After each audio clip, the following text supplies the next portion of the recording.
inaonekana tu sita pale.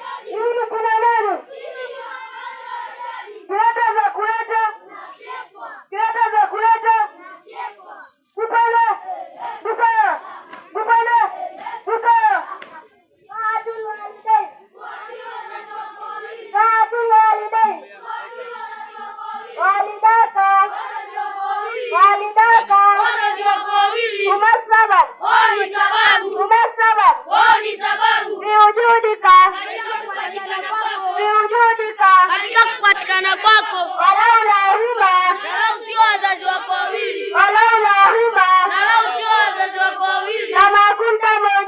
usingelikuwa ni mwenye kupatikana.